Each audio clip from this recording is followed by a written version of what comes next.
September 27th, 2024. 11:47 p.m. local time.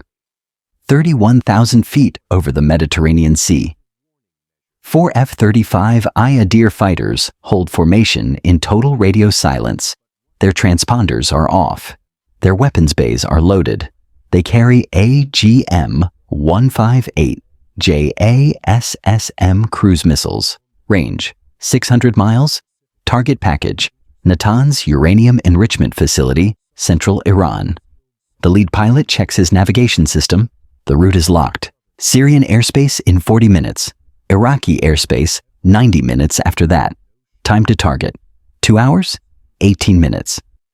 In Tel Aviv, the Kiryat Command Center tracks the formation on secure displays.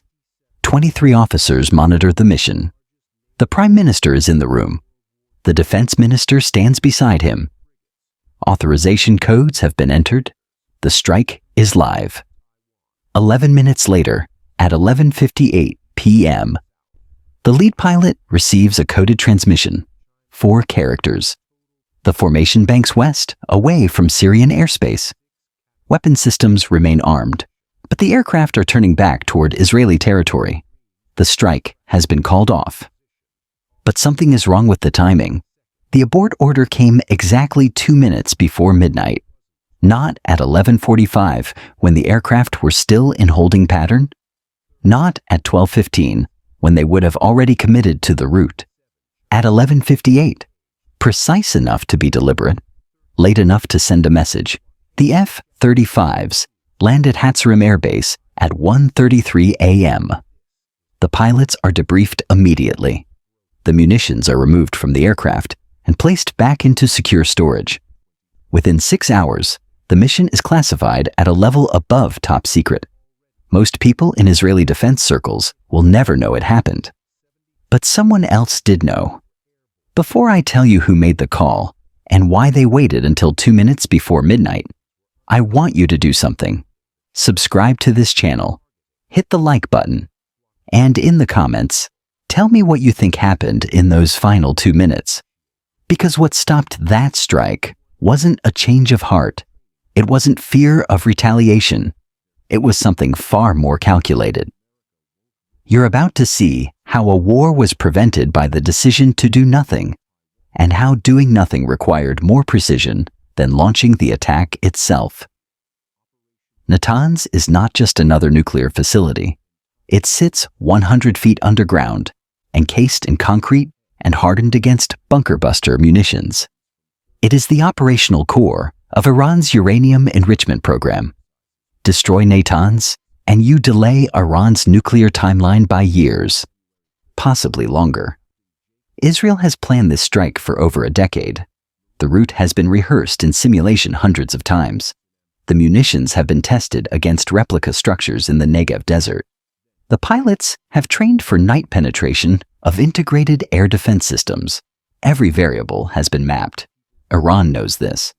Tehran's defense strategy relies on a single assumption. Israel will not strike without American approval, and the United States has made its position clear. Do not escalate during an election year. Do not pull Washington into a regional war. Do not force us to choose between you and the stability of the Middle East. This assumption gives Iran operational freedom. It can accelerate enrichment. It can move centrifuges deeper underground. It can operate as though untouchable, because functionally it is. But assumptions are not guarantees. On September 27th, Israeli intelligence confirmed that Iran had begun installing advanced IR-6 centrifuges at Natanz. These machines enrich uranium 40 times faster than the previous generation. If fully operational, they compress the timeline to weapons-grade material from 18 months to less than 6 weeks. Prime Minister Benjamin Netanyahu convened an emergency security cabinet meeting at 9 p.m. The question was not whether to strike. The question was whether to inform Washington before launching. The decision was made to proceed without prior notification. The reasoning was strategic. If the U.S. knew in advance, it would block the mission. If the U.S. learned after the fact, it would condemn the action. but accept the outcome. By 11:30 p.m., the F-35s were airborne. What Netanyahu did not know, what no one in that room knew, was that the abort decision had already been made, not by him, not by the defense minister, by someone operating under a different framework entirely. 11:52 p.m. The strike package crosses into international airspace. Radio silence is total. The aircraft are invisible to civilian radar. They are intermittently visible to military-grade systems, but only if someone is looking in the right place. At Natanz, night shift personnel are cycling through their standard protocols. 12 technicians are inside the underground facility. Surface security consists of 22 guards, 4 mobile patrols, and automated perimeter sensors. No heightened alert status. No indication of incoming threat. In Tel Aviv, the Kiryat Command Center tracks mission progress in real time. The defense minister reviews contingency plans for Iranian retaliation. Estimated response time, 4 to 6 hours. Estimated targets, Israeli embassies, naval assets in the Red Sea, possibly Mossad stations in Europe. The risk is acceptable. 11:54 p.m., Syrian airspace in 38 minutes. The lead pilot runs a final systems check. Weapons bay doors test positive. Navigation is locked. Fuel is sufficient for mission and return. Everything is green. At the same time, in Washington, D.C., 6 hours behind Israel, it is 5:54 p.m. on September 27th. The White House Situation Room is occupied by mid-level staffers monitoring routine intelligence traffic. The president is in Philadelphia for a campaign event.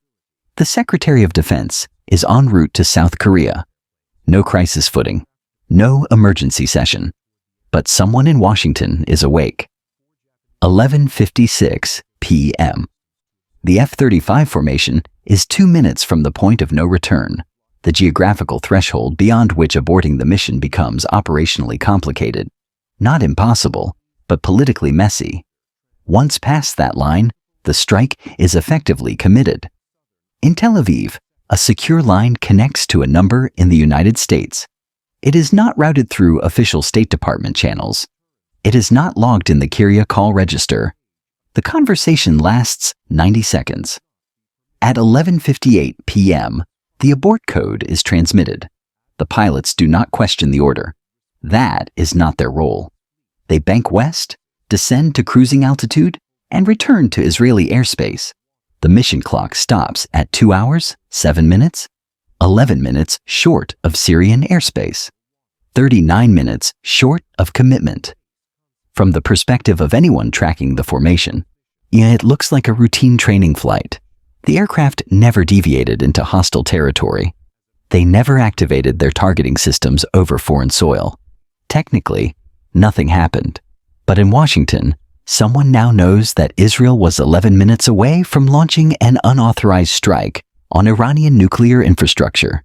And whoever made that phone call holds leverage that did not exist 2 hours earlier. The decision to abort came from Mossad Director David Barnea, not from Netanyahu, not from the defense minister, not from the Air Force commander, from the head of Israel's intelligence service, a man whose entire career has been built on offensive operations, not restraint. When the abort order was transmitted, Netanyahu was still in the Kiryat Command Center. He had not been consulted. The defense minister protested immediately. The Air Force commander demanded clarification. Barnea's response was delivered in person, and it was 8 words long. If we strike tonight, we lose the next war. He did not elaborate in that moment. He did not need to. The mission was already being recalled. 40 minutes later, in a closed-door session with Netanyahu and 3 senior cabinet members, Barnea presented the calculation. The strike on Natanz would succeed. The facility would be damaged. Iran's nuclear program would be delayed. But the strategic cost would be irreversible. First, the United States would be forced to publicly condemn the strike, not because Washington opposes Israeli action in principle, but because it cannot be seen endorsing unilateral military operations during an election cycle. The condemnation would be formal, and it would include consequences: delayed weapons shipments, frozen intelligence sharing, diplomatic isolation at the UN. Second, Iran would retaliate, but not in the way Israel had prepared for. Tehran would not launch missiles at Tel Aviv. It would not strike embassies. It would activate Hezbollah in southern Lebanon, and it would do so with a level of coordination that Israeli defense systems were not postured to intercept. Estimates suggested 400 rockets in the first 6 hours, possibly more. Third, the strike would validate Iran's narrative. For years, Tehran has argued that it needs nuclear capability because Israel operates without restraint. A unilateral night strike on Natanz, conducted without U.S. approval, or without UN process, would confirm that narrative in the eyes of every non-aligned nation. It would accelerate diplomatic support for Iran's nuclear program, not diminish it. Netanyahu asked the only question that mattered: "Who told you to make this call?" Barnea's answer: "No one." The decision had been his alone. He had determined in the final 18 minutes before the point of no return that aborting the mission preserved more strategic options than completing it. And he had acted. This is not how military operations are supposed to work. Abort authority does not rest with intelligence directors. Chain of command exists precisely to prevent single individuals from reversing decisions made by elected leadership. But Barnea understood something that the others in the room had not yet processed. The value of the strike was not in the damage it would cause. The value was in the threat. And the threat was more powerful if it remained unfulfilled. By recalling the aircraft at 11:58 p.m., Israel demonstrated 3 things simultaneously. First, it has the capability to strike Natanz whenever it chooses. Second, it has the discipline to abort at the last possible moment. Third, it is willing to operate without American approval. But it is also willing to hold back. That combination is more destabilizing to Iran than any bombing raid, because now Tehran knows that the next time Israeli aircraft go airborne, they might not turn back. Public reporting on September 28th made no mention of the aborted strike. My Israeli media remained silent under military censorship guidelines.